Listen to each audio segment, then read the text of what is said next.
नमस्कार दोस्तों। और आज बात करेंगे नेपाल के बारे में।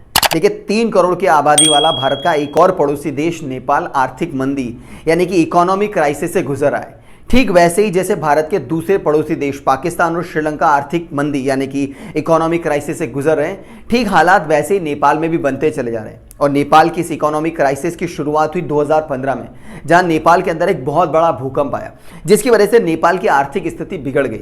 इस बिगड़ी हुई स्थिति को ठीक करने के लिए नेपाल को वर्ल्ड बैंक से बड़े सारे लोन लेने पड़े। धीरे धीरे नेपाल इन लोन को खत्म कर ही रहा था। इस बीच कोविड आ गया जिसकी वजह से नेपाल के अंदर भी लॉकडाउन लगा और नेपाल की इकोनॉमिक क्राइसिस में और बड़ी प्रॉब्लम्स ऐड हो गई। और नेपाल की इस बड़ी इकोनॉमिक क्राइसिस के पीछे कई सारे रीजन हो सकते हैं। सबसे पहला इंपॉर्टेंट रीजन होगा फॉरेक्स रिजर्व। देखिए नेपाल जैसे बड़े देश को चलाने के लिए बहुत सारे फॉरेक्स रिजर्व की जरूरत पड़ती है, लेकिन नेपाल के पास तकरीबन $9 बिलियन का फॉरेक्स रिजर्व ही है, जो कि तकरीबन 6 से 8 महीने नेपाल जैसे देश को चलाने के लिए सफिशिएंट है। इसीलिए वहां इकोनॉमिक क्राइसिस बढ़ती चली जा रही है। और नेपाल के अंदर इकोनॉमिक क्राइसिस का दूसरा बड़ा रीजन है ट्रेड डेफिसिट।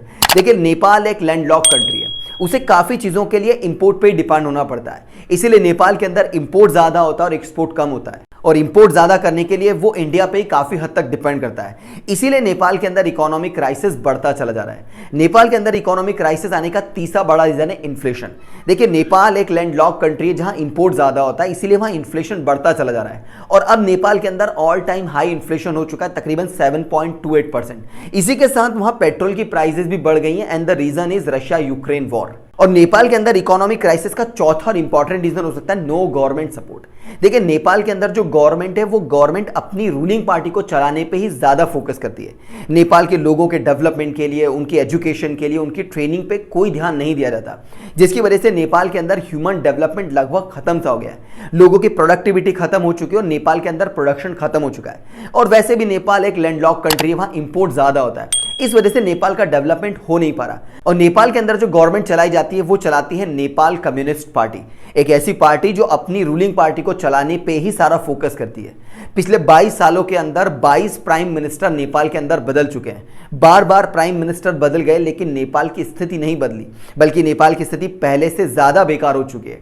और इस बेकार स्थिति का पूरा एडवांटेज ले रहा है चाइना अपनी डेट ट्रैप पॉलिसी के चलते, क्योंकि चाइना को चाहिए एक ऐसी कंट्री जो इकोनॉमिक क्राइसिस से गुजर रही हो, ताकि उसमें इन्वेस्टमेंट करके उस कंट्री को भी अपने कंट्री की टेरिटरी के अंदर मिला लिया जाए। और चाइना के पास नेपाल को अपनी बॉर्डर में मिलाने का एक बहुत अच्छा एडवांटेज है। इसीलिए चाइना ने नेपाल के साथ काफी अच्छी दोस्ती बना ली है और चाइना अब नेपाल के अंदर $15 बिलियन का इन्वेस्टमेंट करने के लिए भी रेडी हो चुका है। और इस तरह से नेपाल अपने ही डेट ट्रैप पॉलिसी में फंसता चला जा रहा है। अपनी ही गवर्नमेंट की सपोर्ट ना कर पाने की वजह से, अपने ही ह्यूमंस के डेवलपमेंट ना होने की वजह से एक कंट्री जिसके अंदर धीरे धीरे इकोनॉमिक क्राइसिस और गहराता चला जा रहा है।